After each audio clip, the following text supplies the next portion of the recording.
Hello everyone, welcome back our amazing platform of rising star. तो अभी तक आप लोग सोच रहे होंगे यार कि भैया ने थ्योरी वाला पोर्शन अभी तक नहीं डाला, के चल गए, बस सेट डी में तुम्हारा थ्योरी पूरा कंप्लीट करवाने का कहा था, लेके आ गए हो, है ना। कल परसों तुम्हारा एग्जाम 22 मार्च को, सच में अपन दोनों मिलकर फोड़ के आएंगे बेटा। तेरे को जो जो इंपॉर्टेंट थ्योरी बता रहा हूँ ना, अभी तक न्यूमेरिकल नहीं लगाया, देखो सेट 3 डाले थे, जाके देख लेना, मैं गारंटी दे रहा हूँ उसमें से क्वेश्चंस फंसेंगे, उसमें से क्वेश्चंस आएंगे। बाकी अभी मैं तुमको थ्योरी बता दूंगा, पूरी थ्योरी के इंपॉर्टेंट क्वेश्चन बता दूंगा। देखो मैंने इसमें पूरा मतलब क्वेश्चन प्लस आंसर नहीं लिया है, क्योंकि तुम जो भी बुक यूज करते हो उसमें से पढ़ के जाओ। आखिरी का टाइम है, अब मैं अलग से नोट्स लेके आऊँ तुमको उसमें से समझाऊं तो अच्छी बात नहीं रहेगी। तुम जिसमें से पढ़ रहे हो बेटा उसमें से पढ़ो, टाइम सेव करेंगे और जल्दी से इसको खत्म करेंगे, ठीक है। तो करते हैं अपन स्टार्ट।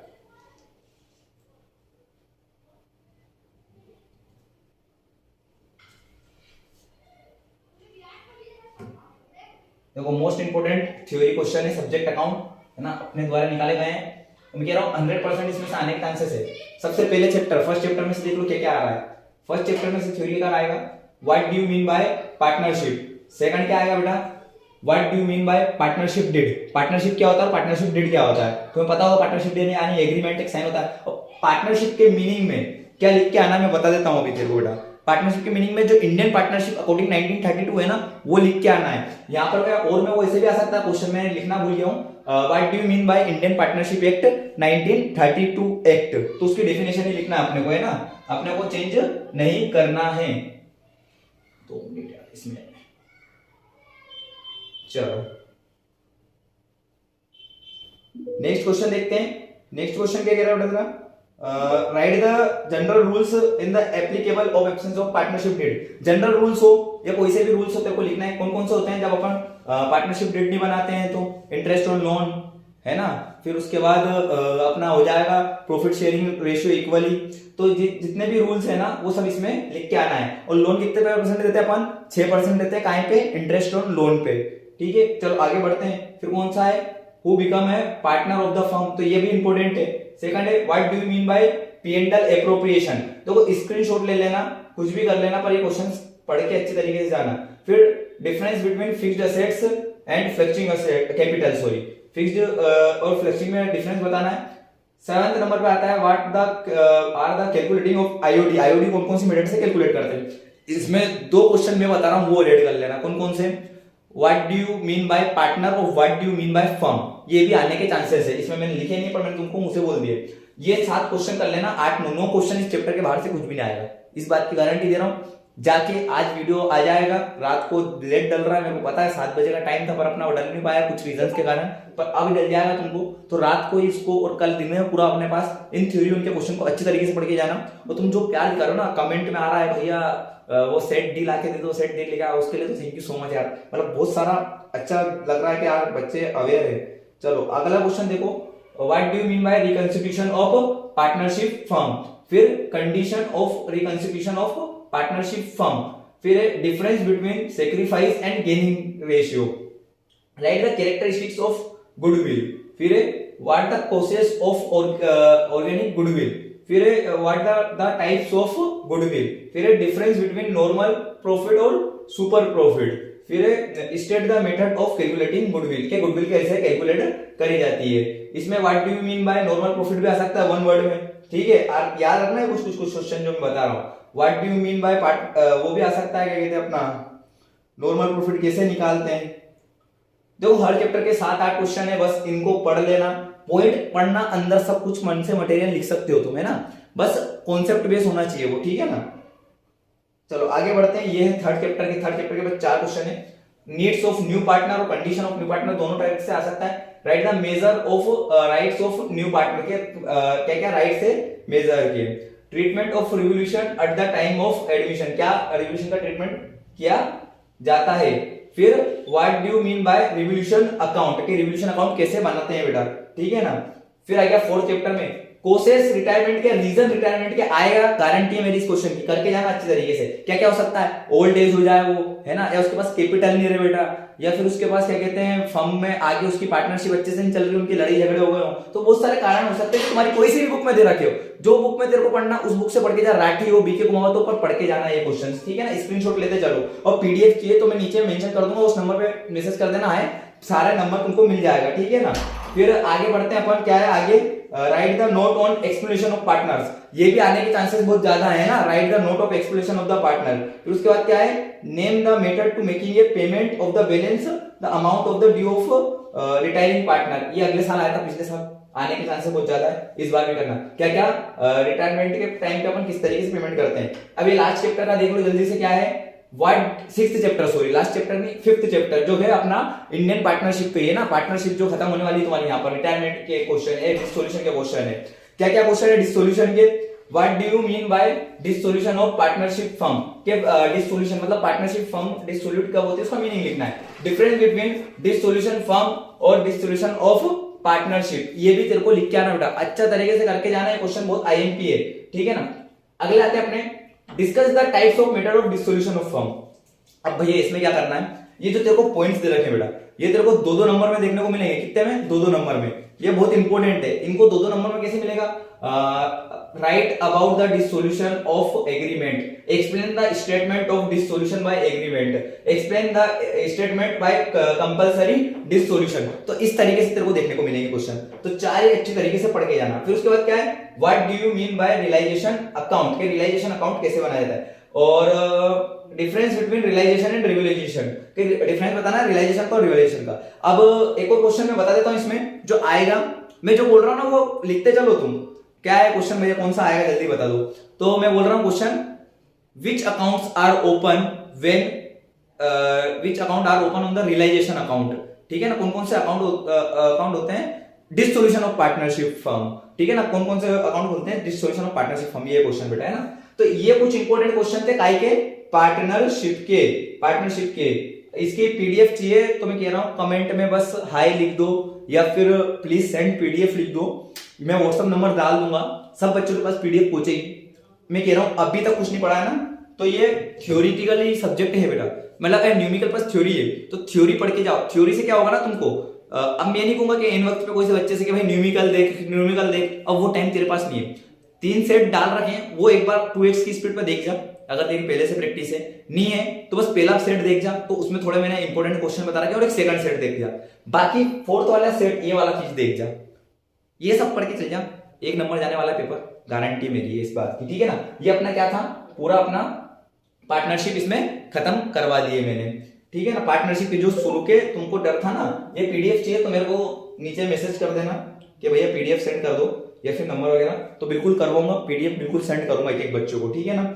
आगे बढ़ते हैं, आगे क्या है अपना, अब बहुत इंपॉर्टेंट आ गया है, क्या है भैया जल्दी से लाओ, ठीक है, चैप्टर 6 और 7 का देखेंगे। उसके पहले कह रहा हूं बहुत अच्छी तरीके से इन चीजों को देखो, है ना, ये सारी चीजें बहुत इंपॉर्टेंट है, सारी थ्योरी बहुत इंपॉर्टेंट है, और वैसे भी आज अपना लास्ट लेक्चर है फॉर काय के लिए। देखो कल अगर मैं कमेंट नहीं कर रहा हूँ, तुमको जो दिक्कत है ना वो सारे बच्चों को मेजर हेड अंडर हेड वाला, भैया मेजर हेड अंडर हेड वाला चीजें बता दो, तो वो हो सका पॉसिबल तो मैं कल डाल दूंगा, वो है ना, रात तक तुम्हारे पास वो वीडियो आ जाएगी मेजर हेड अंडर हेड, तो एक बार देख के चल जाना उसको ट्रिक वाइज। बट वैसे ऑफिशियली अगर मैं कहूँ, सेट डी हमारे लिए क्या है, लास्ट लेक्चर है मेरी कॉमर्स गेम के लिए, है ना, तुम्हारे भैया जो बता रहे हैं वो पढ़ के चल जाना बस। आज तो मोबाइल भी बिल्कुल बंद हुआ जा रहा है, बार बार दिक्कत दे रहा है, जैसे तैसे मैं रिकॉर्ड कर रहा हूँ, पर तुम लोग पढ़ के चल जाना बस, ठीक है ना। चलो क्या है चैप्टर 6 में जल्दी देखो, what do you mean bye share, share क्या होता है एक्चुअली में, शेयर का मीनिंग लिखना है तुमको यहाँ पर, है ना। कंपनी हैज प्रीफेक्चुअली सेक्शन, ये एक्सप्लेन करना है इसको, ये अच्छे से पढ़ के जाना, ठीक है ना। फिर उसके बाद write the effect of forfeited share on shareholder, क्या क्या इफेक्ट करते हैं जब फोरफीचर्ड होता है शेयर, फोरफीट करते हैं अपन शेयर को, ठीक है ना। फिर what do you mean bye share capital, बहुत इंपॉर्टेंट है। फिर what do you mean bye call in advance, बिल्कुल इंपॉर्टेंट है। अनकॉल्ड किसे कहते हैं, इसमें दोनों चैप्टर कवर कर रहा हूं, देखो लिखा है 6 and 7, ठीक है। फिर अनकॉल्ड किसे कहते हैं, ठीक है। फिर what do you mean by authorised capital, what do you mean by forfeited of share, preference share और कैरेक्टरिस्टिक लिखनी है, क्या होता है प्रेफरेंस शेयर और कैरेक्टरिस्टिक ऑफ प्रेफरेंस शेयर। फिर equity share, write the characteristics of equity share. What do you mean by security of premium, security premium का क्या मतलब है ना, received on share. What do you mean by company, company क्या होता है भैया, एक कंपनी क्या होता है, उसकी कैरेक्टरिस्टिक क्या होती है, ठीक है ना। Which are the two optional available, take the condition of over subscription rights, ऐसी कौन कौन सी दो कंडीशन होती है जो ओवर सब्सक्रिप्शन पे राइट्स मिल सकते हैं। ऑब्जेक्टिव ऑफ प्रोस्पेक्ट, ठीक है, फिर क्या है, difference between preference share and equity share, ठीक है, difference between share and stock. Most time के क्वेश्चन 17 वाला, ये मानने बहुत इंपॉर्टेंट है। क्यों इंपॉर्टेंट है भैया, किस पर्पस से आप कह रहे हो कि इंपॉर्टेंट है, क्योंकि ये प्रोसीजर आते आते अधिकतर। फिर explain the main categories of capital, share capital in the company divided, ये अच्छे से करके जाना। कौन कौन सी होती है, authorised, uncalled, paid up, unpaid up, ठीक है ना। ये सारी क्या होती है ना, वो कॉलिंग, एडवांस, ये क्या होती है, कैटेगरीज होती है कैपिटल, शेयर कैपिटल की। फिर टाइप्स ऑफ प्रेफरेंस शेयर, कौन कौन से होते हैं भैया टाइप्स ऑफ प्रेफरेंस शेयर, बता दो जल्दी से, कौन कौन से होते हैं, ध्यान से सुन ले आप, बिल्कुल ध्यान से सुनना। कौन कौन से होते हैं बेटा, जैसे अपने पास हो गया प्रेफरेंस शेयर, आपके टाइप से अपने बहुत सारे, कन्वर्टेबल, नॉन कन्वर्टेबल, है ना, फिर उसके बाद रिडेमेबल, इररिडेमेबल, तो ऐसे बहुत सारे प्रेफरेंस शेयर के टाइप्स होते हैं, तो ये भी तुमको पढ़ के जाना है, ठीक है। Give the necessary journal entry of issue of share, कौन कौन सी जो मैंने बताई थी, bank account debit to share application account, ठीक है ना, share application account debit to share capital, वो रिसीव्ड और ड्यू की, वो सारी एंट्री पढ़नी है इसमें। अगला क्वेश्चन करते हैं हम 8 चैप्टर का, चलो अच्छा ऊपर है 8 चैप्टर में पहला क्वेश्चन है, what do you mean bye debenture, debenture क्या होता है, ठीक है ना, and it's characteristics, explain the types of debenture, के टाइप्स क्या होते हैं डिवेंचर के, ठीक है, ये बताना है इसमें बेटा। अब टाइप्स के और भी कैसे हो सकता है, explain the types of debenture from the point view of security, देखो उसको 4 कैटेगरी में बांटा है, सिक्योरिटी के, रजिस्टर के, और ऐसे कुछ 4 कैटेगरीज में बांटा है। तो अगर वो बोले सिक्योरिटी, तो सिक्योरिटी वाले पॉइंट लिखने हैं, सिक्योरिटी को एक्सप्लेन करना है तुमको। रजिस्टर बोले तो रजिस्टर को एक्सप्लेन कर रहा है, इररजिस्टर नहीं लिखना है, सारे लिखने बैठ जाओ तुम, ये गलती मत करना, वो घुमा फिरा के ऐसे पूछ सकता है ना। फिर व्हाट इज वेरिएंट डिवेंचर, बहुत आईएमपी आने के चांसेस है इसके, अच्छे से करके जाना, ठीक है बेटा। आगे बढ़ते हैं, difference between share holder and debenture holder, ठीक है ना, दोनों में से कोई सा भी आ जाए तुमको लिखना एक ही आंसर है, ठीक है ना, ओवरऑल लगा दिया मैंने। Give the necessary journal entry issue of debenture, वही नेसेसरी जनरल एंट्री देनी है आपको, ठीक है। अगला चैप्टर करते हैं, अब क्या है, चैप्टर 9 फाइनेंशियल स्टेटमेंट। कुछ 15-16 मिनट की या फिर ज्यादा घंटे की ये वीडियो बनेगी नहीं, थोड़ी देर में तुम्हारा पूरा कंप्लीट करवा दिया तुम्हारे भैया ने। बस इनके स्क्रीनशॉट लेना, पीडीएफ चाहिए तो अभी बार बार कह रहा हूँ, क्या करना है तुमको, नीचे कमेंट कर देना प्लीज गिव पीडीएफ भैया, या तुमको मैं पोस्ट वो कर दूंगा, क्या कहते हैं, क्या व्हाट्सअप कर दूंगा डायरेक्ट, है ना, व्हाट्सअप नंबर डाल दूंगा तो व्हाट्सअप पे डायरेक्ट आ जाएगा तुम्हारा। बस थोड़ी देर की और वीडियो बची है, जल्दी से कंप्लीट कर लेते हैं, पूरा सेशन अच्छी तरीके से अपन ने करा है, इसको भी कंप्लीट कर लेते हैं। चलो क्या है, what is the financial statement, write the nature of financial statement. Financial statement क्या होता है और उसके नेचर लिखने हैं, ठीक है। What do you mean bye, understand by long term loan, long term loan क्या होते हैं, जो 1 साल से ज्यादा चलते हैं बेटा, अंडर 1 साल नहीं, 1 साल से जो ज्यादा चलते हैं। फिर write the limitation of financial statement, financial statement की लिमिटेशन लिखनी है। Right the, explain the objectives of financial statement of company, explain the importance से नाम से आ सकता है, सिग्निफिकेशन के नाम से आ सकता है फाइनेंशियल स्टेटमेंट के। Essential quality of good, essential quality of good financial statement, ठीक है। फिर क्या आ सकता है तुम्हारा, right the limitation of financial statement under the name of tangible और अनटेंजिबल इंटेंजिबल के असेट्स के नाम लिखने पास पास। अब तुम कहोगे भैया यार ये तो पूरा पूरा दे रहे हो आप ऐसे इंपॉर्टेंट क्वेश्चन के नाम पे। देखो बेटा, हर क्वेश्चन के कुछ 10 निकाले तो इतना तो कर सकता है ना बेटा तू। अभी तेरे पास एक दिन है, इतना भी पढ़ लिया तो काम हो जाएगा, इतना ही तो पढ़ के जाना है बस। आ जाओ, अपन ने इनमें से बहुत सारी चीजें तो तुमने अभी पढ़ी रखी होगी, बस थोड़ा बहुत मेहनत कर लेना तो ये भी सब कवर हो जाएगा।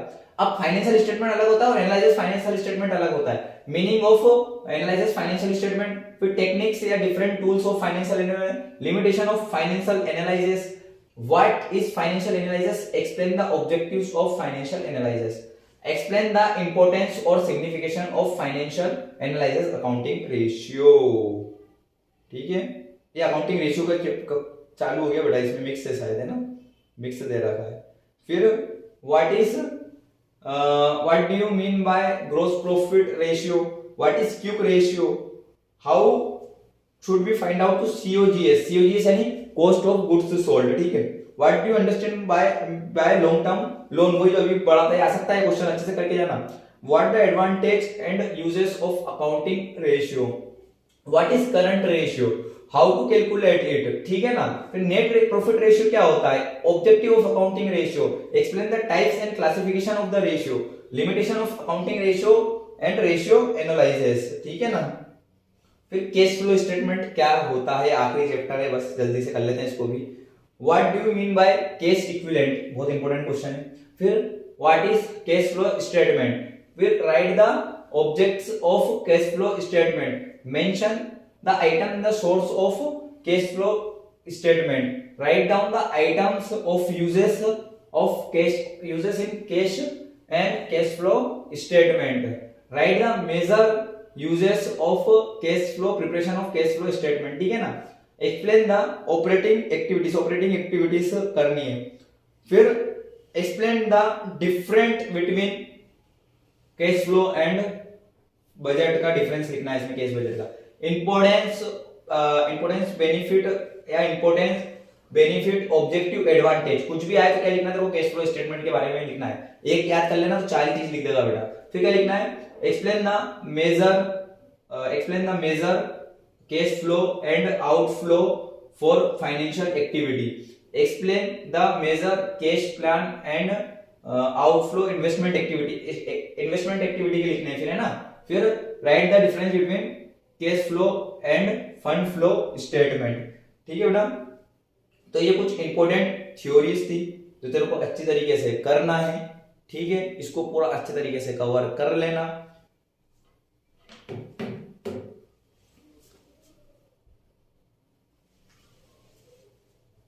चलो देखो, अभी तक अपन ने जो भी पढ़ा है ना, बहुत अच्छी तरीके से पढ़ा है। बिलीव मी, तुमने अगर 3-4 दिन अगर लग के मेहनत करी है ना, तो बहुत अच्छी तरीके से करिए। तुम जो कमेंट कर रहे हो उस पर व्यूज आ रहे हैं तो बहुत अच्छा लगता है कि हर बच्चा मतलब अवेयर है। ऑफलाइन वाले को तो मैं देख ही रहा हूँ, बाकी ऑनलाइन वाले दिख नहीं रहे, पर उसके थ्रू दिख रहे हैं। मैं कैमरे के इस तरफ हूँ, तुम कैमरे के उस तरफ हूँ, मैं तुमको कभी देख भी नहीं पा रहा हूँ, है ना, कि तुम कैसे पढ़ रहे हो, क्या कर रहे हो। बट तुम्हारे कमेंट्स सब कुछ बता रहे हैं। ये आखिरी था, कुछ ज्यादा मिनट की वीडियो गई नहीं होगी कि भैया यार ये भी पढ़ा दिया, भैया ने ये भी पढ़ा दिया, कुछ भी नहीं पढ़ाया। बस तुमको मेन चीजें बता दी है इसमें, है ना। मैं नहीं चाहता कि एंड टाइम पे तुम्हारा ज्यादा टाइम वेस्ट हो कि भैया वीडियो में लगा रह गया बच्चा और उधर की साइड वो सेल्फ स्टडी नहीं कर पाया। तो अपना ये काम नहीं है, अपना था कि मैं इंपॉर्टेंट क्वेश्चन दे दूं तुमको और तुम खुद से प्रिपेयर कर लो उनको। प्रिपेयर करने के लिए कुछ भी नहीं, तुम्हारे पास जो बुक अवेलेबल है उससे पढ़ सकते हो बेटा, जो भी बुक तुम्हारे पास अवेलेबल है। और सबको थैंक यू सो मच, तुमने 3-4 दिन जो मेरे साथ मेहनत करी है ना, और उसमें लगे रहिए तुम 3-4 दिन। अभी कल का भी दिन है, कल भी मैं सोच रहा हूँ कुछ ना कुछ लाके दूं तुमको, बिल्कुल लाके दूंगा अगर मेरे को जैसे भी मैनेज होता है वैसे, ठीक है। सेकंड चीज कि जिस हिसाब से क्वेश्चन बताएं बस वो करके चल जाना।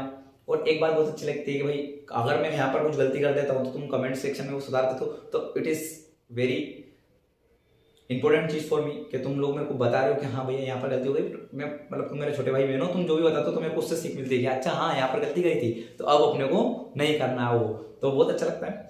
और थैंक यू सो मच, तुम अभी तक बने रहिए। स्पेशल थैंक यू कह देता हूँ मैं कि शिवम को जो हमारी ऑफलाइन का है, भाई उसने पहले कमेंट कर दिया था कि मेरे को क्रेडिट नहीं दिया, ले भाई तेरे को क्रेडिट दे दिया, ठीक है ना। छवि को जो पीडीएफ बना रही है, क्योंकि जो शिवम ने तुम जितने भी थंबनेल देखते हो ना बेटा वो शिवम के द्वारा ही बनते हैं। फिर हमारे जैन सर जो लगे हुए हैं भाई इतने दिन से, वो भी हमारे साथ। तो टीम राइजिंग स्टार बिल्कुल खतरनाक तरीके से तुम्हारे अकाउंट के पेपर के लिए लगी हुई है।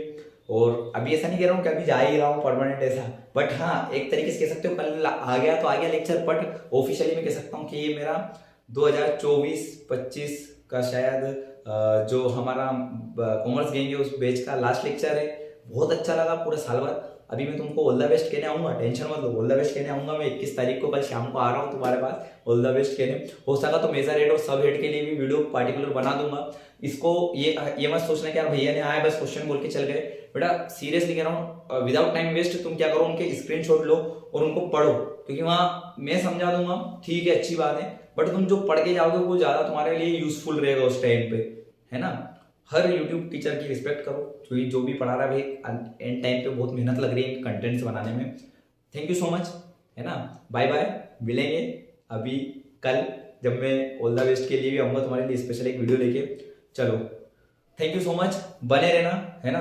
कहीं ना कहीं कनेक्ट रहेंगे अपन, किसी ना किसी चीज में कनेक्ट रहेंगे बेटा। ये थ्योरी का लास्ट पार्ट था, है ना, जो मैंने तुमको बता दिए इंपॉर्टेंट क्वेश्चन। यूं मत सोचना इतने सारे भैया बता के चल गए कैसे सब याद हो जाएगा, कुछ कुछ क्वेश्चन तो सब में मिक्स ही है ना, तो बस इतना सा कर ले, है ना, इतना सा करके चल जाएगा। चलो मिलते हैं, थैंक यू सो मच, जय श्री महाकाल सबको।